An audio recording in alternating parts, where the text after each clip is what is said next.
எங்க வாழ்க்கையே போயிடுச்சு. 6 லட்சத்திற்கு எங்க போகும்? கலெக்டர் ஆபீஸில் கேட்ட சத்தம். தீக்குளிக்க முயன்ற தம்பதிகள் பரபரப்பு. தேனியில் அதிர்ச்சி.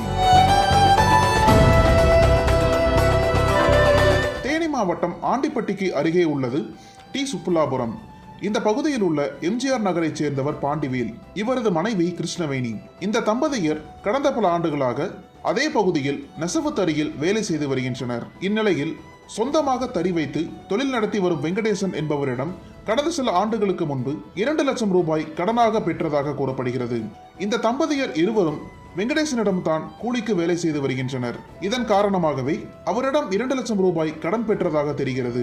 வீட்டு வேலைக்காக கடன் வாங்கிய தம்பதியர் அதன் பிறகும் வெங்கடேசனின் தறியில் தொடர்ந்து வேலை செய்துள்ளனர். அப்போது இந்த 2 லட்சம் ரூபாய்க்கான வட்டி பணத்தை வெங்கடேசன் கேட்டதாக சொல்லப்படுகிறது. ஆனால் தம்பதிகளுக்கு போதிய வருமானம் இல்லாத காரணத்தினால் அதற்கு முறையாக வட்டி செலுத்தவில்லை என கூறப்படுகிறது. இப்படியே மாதங்கள் கடந்துள்ளன. இதனால் கடுப்பான வெங்கடேசன் ஒரு கட்டத்தில் பாண்டிவேல் மற்றும் கிருஷ்ணவேணி தம்பதியரிடம் தனக்கு கொடுக்க வேண்டிய பணத்தை கொடுத்துவிட வேண்டும் என கேட்டுள்ளார்.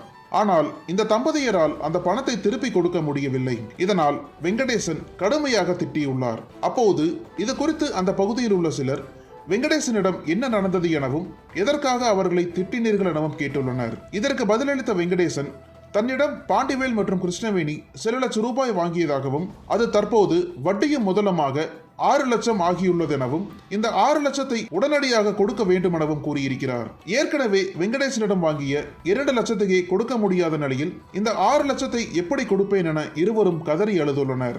இதனால் இருதரப்பிற்கிடையே வாக்குவாதம் ஏற்பட்டுள்ளது. அப்போது வெங்கடேசன் மற்றும் அவரின் உறவினர்களான கார்த்திகேயன், ரெங்கநாயகி ஆகிய மூவரும் பணத்தை கேட்டு மிரட்டியதாக கூறப்படுகிறது. இதனால் செய்வதறியாது தவித்த பாண்டிவேல் இது தொடர்பாக ஆண்டிப்பட்டி காவல் நிலையத்திற்கு நேரில் சென்று புகார் கொடுத்துள்ளார். ஆனால் அந்த புகாரின் பேரில் போலீசார் எந்தவித விசாரணையையும் நடத்தவில்லை என கூறப்படுகிறது. பின்னர் மறுபடியும் அதே காவல் நிலையத்திற்கு பாண்டிவேலும் அவரது மனைவியும் சென்று புகார் கொடுத்துள்ளனர். ஆனால் அப்போதும் இது தொடர்பாக எந்தவித விசாரணையும் செய்யவில்லை என சொல்லப்படுகிறது. இதன் காரணமாக இந்த தம்பதியர் இருவரும் கடும் மன உளைச்சலில் இருந்துள்ளனர். இந்நிலையில் பாண்டிவேல் இது தொடர்பாக தேனி மாவட்ட ஆட்சியரிடம் புகார் மனு கொடுப்பதற்கு திட்டமிட்டுள்ளார். அதன்படி கடந்த சில தினங்களுக்கு முன்பு தனது மனைவியை அழைத்துக் கொண்டு மாவட்ட ஆட்சியர் அலுவலகத்திற்கு சென்றுள்ளார்.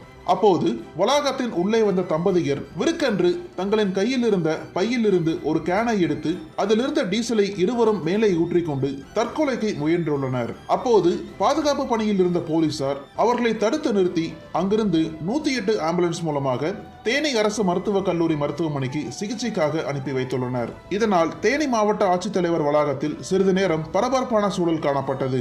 இதனையடுத்து தம்பதியர் இருவரிடமும் தீக்குளிக்க முயன்றது தொடர்பாக விசாரணை மேற்கொண்டு வருகின்றனர். போலீசாரின் முதற்கட்ட விசாரணையில் வெங்கடேசன் என்பவர் கொடுத்த பணத்தை விடவும் அதிக அளவில் பணம் கேட்டு மிரட்டுவதாகவும் இது தொடர்பாக தேனி காவல் நிலையத்தில் பல முறை புகார் கொடுத்தும் எந்தவித நடவடிக்கையும் எடுக்கவில்லை என கூறியுள்ளனர். இதனையடுத்து வெங்கடேசனை விசாரணைக்கு அழைத்துள்ளதாக சொல்லப்படுகிறது. வெங்கடேசனிடம் விசாரணை நடத்தி முடித்த பிறகே முழு விபரம் தெரிய வரும் என போலீசார் தரப்பில் கூறியுள்ளனர். அனல் பறக்கும் செய்திகளை அப்டேட் செய்து கொள்ள நக்கீரன் களத்தை இப்பவே சப்ஸ்கிரைப் பண்ணுங்க.